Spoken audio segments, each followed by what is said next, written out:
کہ اس کے ایک دن کو اس پہ اس طرح طاری کرے کہ وہ 10,000 سال کے اوپر بھاری ہو جائے. یہ اللہ تعالیٰ کا معاملہ ہے نا, یہ انسان نے تو کیلکولیشن نہیں کرنی ہے. ہم کہتے ہیں یہ عذاب کے معاملات, ہم تو کہتے ہیں آپ عذاب قبر کو کیمرے سے دیکھ بھی نہیں سکتے, یہ اس فزیکل ورلڈ کی چیز نہیں ہے. اچھا سر, یہاں پہ یہ بھی وضاحت کر دیں کہ یہ قبر جو ہم قبرستان میں دیکھتے ہیں, جی جی یہ اسی قبر کی پھر بات ہو رہی ہے؟ جی اسی قبر کی ہو رہی ہے. تو پھر سر اگر ایک شخص کسی بھی حادثے کی وجہ سے جی اس کی قبر وہ ہے, میں نے وہ پہلے کلیئر کر دیا. ہاں جی. یہ جو ہمیں دھوکہ دیتے ہیں نا کہ جی یہ مٹی کی ڈھیری, جی یہی مٹی کی ڈھیری. کیوں؟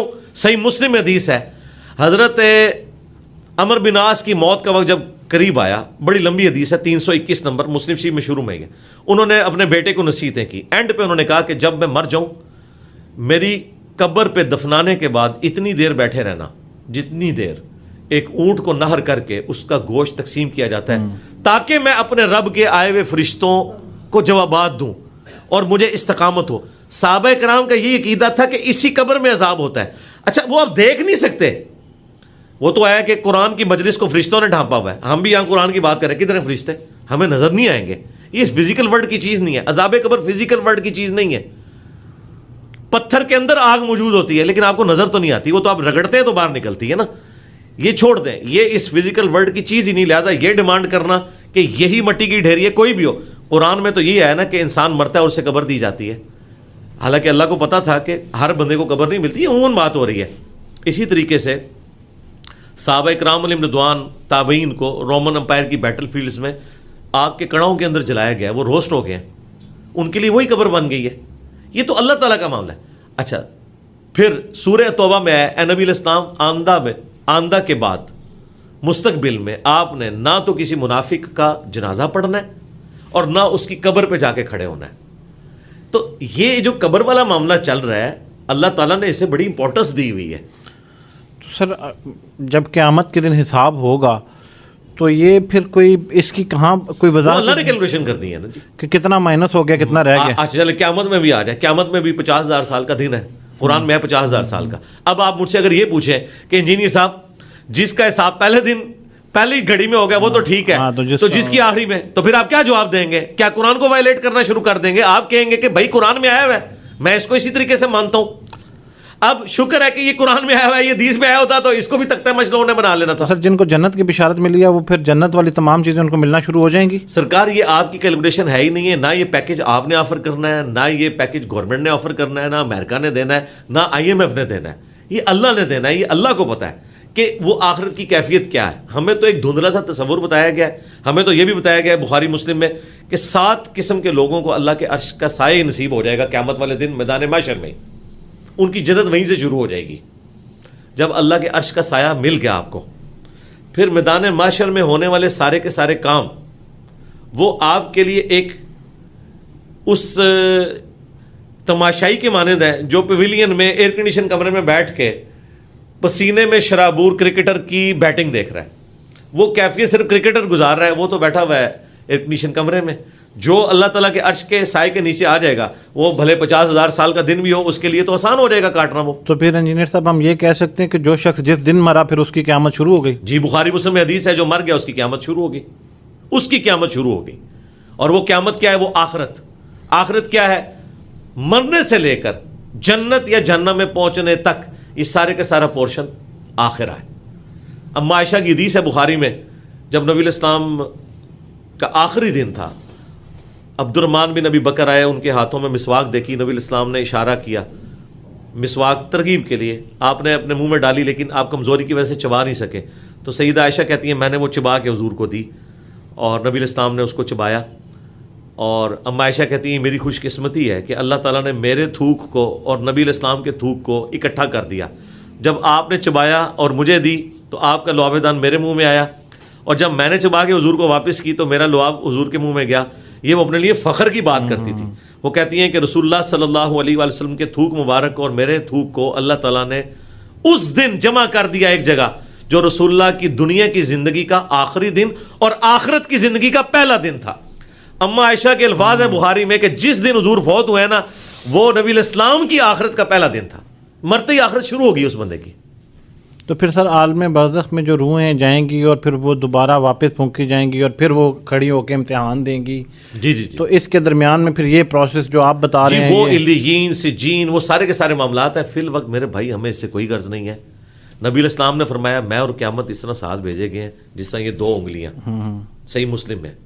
اب آپ مجھے کہیں کہ جی صاحب یہ والی 2 انگلیاں حضور نے جوڑی تھیں, یہ والی جوڑی تھیں یا یہ والی جوڑی تھیں. یار نبی علیہ السلام انگلیاں اس لیے نہیں جوڑ رہے تھے کہ آپ یہ بتائیں کہ جوڑی کون سی 2 تھی. وہ اس بات کی تھیم کو بتا رہے تھے. تھیم یہ ہے کہ مرنے سے پہلے آخرت کی تیاری کریں. آپ نے اللہ کو منہ دکھانا ہے, جو اس کے پیغمبر کی تعلیمات ہیں آپ اسے فالو کریں, یہ ہے تھیم. باقی جو آخرت کے معاملات ہیں وہ ہم آپ کو ٹائنیز ڈیٹیل تک خود سے گھاڑ کے نہیں بتائیں گے. میرا مسئلہ یہ ہے کہ میں اتنی بات کرتا ہوں جتنی بکش بات ہے, اس کے بعد میں معاملہ اللہ کے سپرد کرتا ہوں, کیونکہ ہمیں اجازت نہیں ہے کہ ہم اس میں تب آزمائی کریں. کئی اسکالرز ہیں جو کرتے ہیں اور لوگ کہتے ہیں دیکھو جی انہوں نے بڑا پوائنٹ بتایا. پوائنٹ کہاں سے بتایا؟ خود بیٹھ کے گھڑا. وہ تو شاعر آپ سے بہتر گھاڑ لیتا ہے, اور سب سے بہتر تو ہالی ووڈ والے گھڑتے ہیں, کیا کچھ نہیں دکھا دیتے. لیکن کیا یہ سپورٹیو ہے؟ قرآن و سنت سے سپورٹڈ ہے یہ؟ تو نہیں. ہم نے تو جو بات کرنی ہے جتنی آئی ہے ہم بتائیں گے کہ یہ ہے. اللہ تعالیٰ اس دنیا میں بھی آپ کو اتنی بڑی چیز دکھاتا ہے. جون جولائی کی گرمیوں میں اگر ملیریا کسی کو ہوا ہو, ٹائیفائڈ, اسے آپ 3 رضائیاں بھی اڑا دینا اسے ٹھنڈ لگتی. ادھر بیٹھے بندوں کو گرمی لگ رہی ہوتی ہے. ایک ہی جگہ پہ 2 مختلف بندوں کے اوپر 2 حالتیں طاری ہوئی ہوئی ہیں. کافر بھی یہ مذاق اڑاتے ہیں. پتہ ہے آپ کو کافر کیا کہتے تھے؟